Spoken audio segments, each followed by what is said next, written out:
akarnya, dari akarnya. Jadi sampai kalau basuh dalamnya. Dan gini, nariknya harus ke arah tumbuhnya. Mohon maaf. Ada orang-orang ini rambut di tengah sini arahnya ke depan. Arahnya ke depan. Misal atau di sini, rambut yang di depan sini kan arahnya ke depan biasanya.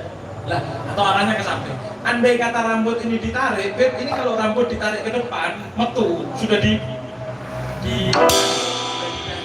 tapi kalau ditarik ke belakang masih di sebelah sini. Nah, itu kata ulama, cara menentukannya bukan ditentukan asal narik, tapi ditarik sesuai arah tumbuhnya.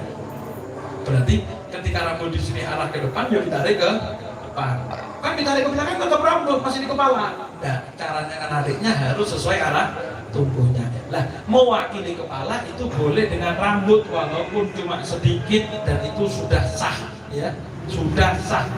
Tapi perlu diketahui, membasuh kepala ini di madhab kita walaupun cuma sedikit.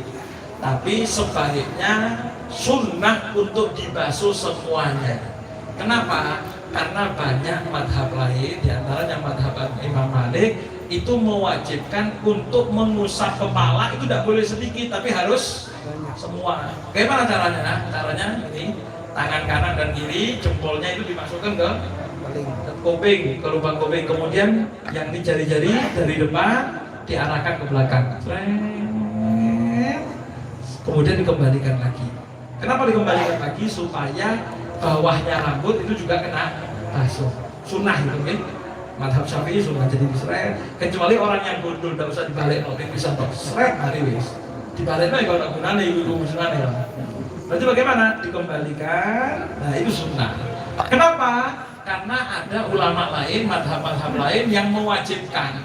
Di antaranya madhab Imam Malik. Lah, perhatian besar, kenapa harus dijelaskan ini? Kenapa? Karena umumnya orang ketika umroh, mudah-mudahan apalagi yang sudah umroh, belum umroh atau yang sudah mudah-mudahan ditakdir umroh haji, ziarah kanjeng Nabi Muhammad SAW. Ketika umroh, kita ini kan mau ikut madhab Syafi'i terus repot, khususnya ketika tawaf. Ketika tawaf atau sa'i, khususnya tawaf, itu kan kadang-kadang ada orang asing nyenggol, perempuan-perempuan nyenggol. Nah, akhirnya batal.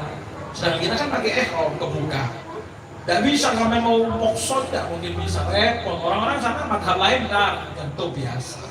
Makanya kita boleh taklid ikut Imam Malik. Kenapa? Kalau tetap madhab Syafi'i sampai disenggol balik untuk aneh waktu kok.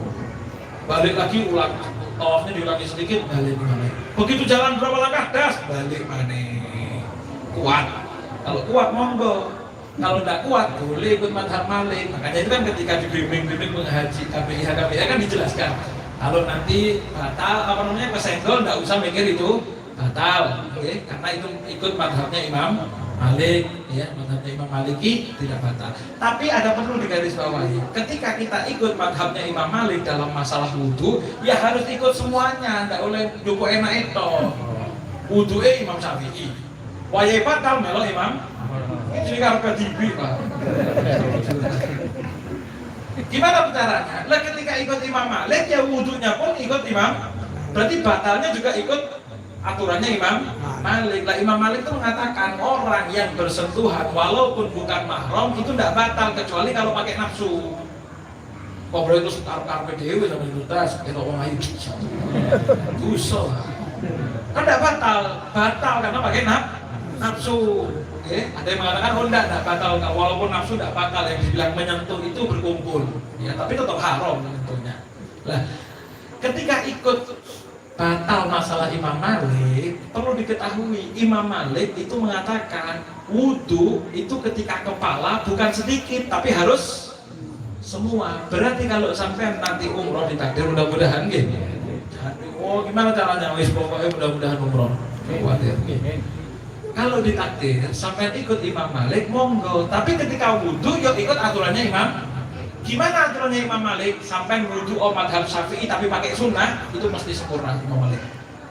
Kalau tidak mau wudhu biasa belum cukup, karena wudhunya kita kepala itu sedikit tok sudah cukup, tapi Imam Malik itu wudhunya kepala harus semua. Berarti kalau misalnya wudhu mau apa? Semua kepala ini semua. Sama satu lagi, semua wudhu itu tidak perlu dibasuh, bukan hanya perlu dibasuh tok, tapi harus digosok.